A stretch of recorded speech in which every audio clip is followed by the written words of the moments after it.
Dear students, plus 2 Maths, Chapter 7, Applications of Differential Calculus, வகைநுண் கணிதத்தின் பயன்பாடுகள்.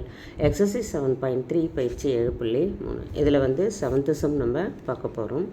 Suppose that for a function f of x, f dash of x less than or equal to 1 for all x in 1, 4. That is, அவங்க கொடுத்துருக்கிறது 1 less than or equal to x less than or equal to 4. நான் அது வந்து இந்த மாதிரி இன்டர்வலில் இருக்கிற மாதிரி எழுதியிருக்கேன். Show that f of 4 minus f of 1 less than or equal to 3. இது வந்து ஒரு 2 mark கொஸ்டின் தான். அது ரொம்ப அதிகப்படியான வேலைலாம் இதில் கிடையாது.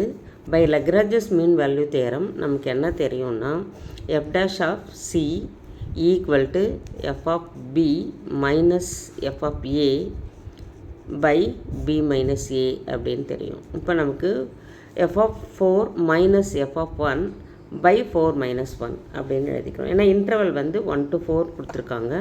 அதனால் நமக்கு அப்பர் லிமிட்டோட வேல்யூ வந்து f of 4, லோவர் லிமிட்டோட வேல்யூ வந்து மைனஸ், அதாவது f of 1. இப்போ வந்து மீன் வேல்யூ பிரகாரம் அப்ளை பண்ணும்போது f of 4 minus f of 1 அப்படின்னு அப்ளை பண்ணிக்கலாம் by 4 minus 1. இப்போ அடுத்த ஸ்டெப்பில் f of 4 minus f of 1 by 4 minus 1 வந்து 3 which is less than or equal to 1 நமக்கு கொடுத்துருக்காங்க. இது வந்து given value f dash of x வந்து less than or equal to 1 அப்படின்னு கொடுத்துருக்காங்க. அதனால் இந்த வேல்யூ நம்ம என்ன எழுதிக்கிறோம்னா less than or equal to 1ன்னு எழுதிக்கிறோம். அடுத்த ஸ்டெப்பில் இதை மட்டும் நம்ம லெஃப்ட் சைடு வச்சுட்டு f of 4 minus f of 1 less than or equal to இந்த 3 அந்த பக்கம் கொண்டு போனோம்னா 1 into 3 நமக்கு என்ன கிடச்சிரும், 3ன்னு கிடச்சிரும். இதை தான் ப்ரூவ் பண்ண சொல்லியிருக்காங்க. நம்ம ப்ரூவ் பண்ணிட்டோம். தேங்க்யூ.